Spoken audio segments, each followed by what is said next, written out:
उन्नाव से सांसद साक्षी महाराज अपने विवादित बयानों के लिए पूरे देश में प्रसिद्ध हैं। चाहे कोई समुदाय विशेष हो या कोई त्योहार, साक्षी महाराज का विवादित बयान देने में कोई सानी नहीं है। साक्षी महाराज समय समय पर विवादित बयानों की वजह से चर्चा में भी रहते हैं। तमाम विवादों में घिरे रहने के बावजूद साक्षी महाराज का नाम उत्तर प्रदेश के बड़े नेताओं में आता है। साक्षी महाराज अपने विरोधियों पर जमकर बरसते हैं, चाहे वो संसद के अंदर हो या संसद के बाहर। पार्लियामेंट्री बिजनेस के डाटा के अनुसार संसद में उपस्थित रहने के मामले में साक्षी महाराज काफी एक्टिव दिखते हैं। साक्षी महाराज लोकसभा में लगभग 88 दिन नजर आए हैं। साक्षी महाराज की अटेंडेंस चौथे स्थान पर है। साक्षी महाराज ने लोकसभा में कुल 24 सवाल पूछे हैं। वहीं इस बार के मानसून सत्र में साक्षी महाराज की ओर से कोई सवाल नहीं पूछा गया है। सवाल पूछने के मामले में साक्षी महाराज की रैंकिंग 131वें स्थान पर है। वहीं लोकसभा में हुई डिबेट्स के मामले में भी बीजेपी सांसद साक्षी महाराज काफी पीछे दिखते हैं। लोकसभा में हुई डिबेट्स में से महज एक डिबेट में ही साक्षी महाराज ने भाग लिया है। वहीं साक्षी महाराज की ओर से कोई प्राइवेट मेंबर बिल भी संसद में पेश नहीं किया गया है। एमपी लेड फंड खर्चने की बात हो तो साक्षी महाराज ने अपनी सांसद निधि से महज 16 लाख रुपए ही खर्च किए हैं। देश की राजनीति में साक्षी महाराज वरिष्ठ सांसदों में गिने जाते हैं। तो साक्षी महाराज अपने राजनीतिक करियर की शुरुआत 1990 में बीजेपी के साथ की थी। इससे पहले वह मुलायम सिंह यादव की समाजवादी पार्टी से जुड़े। वहीं उन्होंने कल्याण सिंह की पार्टी राष्ट्रीय क्रांति दल भी ज्वाइन की थी। साल 1991 में वह मथुरा लोकसभा क्षेत्र से पहली बार सांसद चुने गए।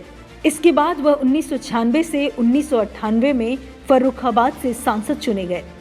ये क्षेत्र लोध समुदाय का गढ़ माना जाता है। साक्षी महाराज राम जन्मभूमि आंदोलन में प्रमुख रूप से शामिल थे।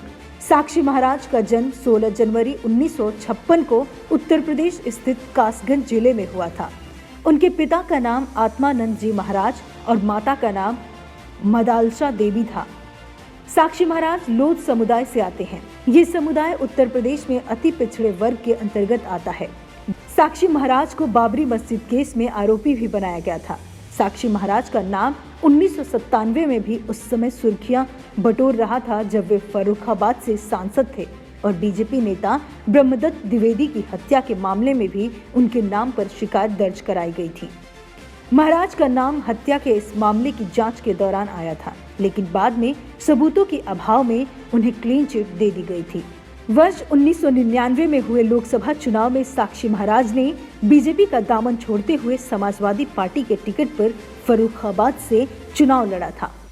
इसी सीट से बीजेपी की ओर से टिकट न दिए जाने पर साक्षी महाराज बीजेपी से नाराज हो गए थे। वर्ष 2000 में समाजवादी पार्टी की ओर से उन्हें राज्यसभा के लिए भेजा गया।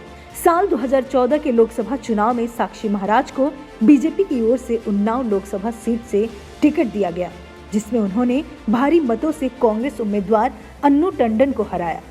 1999 में एक बार फिर बीजेपी ने साक्षी महाराज को उन्नाव से टिकट दिया था और साक्षी महाराज ने एक बार फिर जीत दर्ज की।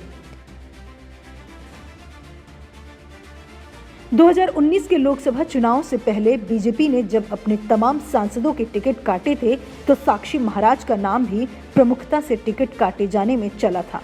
तमाम मीडिया रिपोर्ट में ये दावा किया गया था कि इस बार साक्षी महाराज को उन्नाव से टिकट नहीं दिया जाएगा। साक्षी महाराज ने अपनी ही पार्टी के प्रदेश अध्यक्ष को पत्र लिखकर न सिर्फ जातीय आधार पर अधिक संख्या का हवाला देते हुए 2019 का लोकसभा टिकट देने की मांग की है, बल्कि टिकट नहीं देने पर बुरा अंजाम भुगतने की चेतावनी भी दी थी। साक्षी महाराज ने अपनी ही पार्टी के प्रदेश अध्यक्ष को पत्र लिखकर न सिर्फ जातीय आधार पर अधिक संख्या का हवाला देते हुए 2019 का लोकसभा टिकट देने की मांग की, बल्कि टिकट नहीं देने पर बुरा अंजाम भुगतने की चेतावनी भी दी थी। Bureau report, parliamentary business.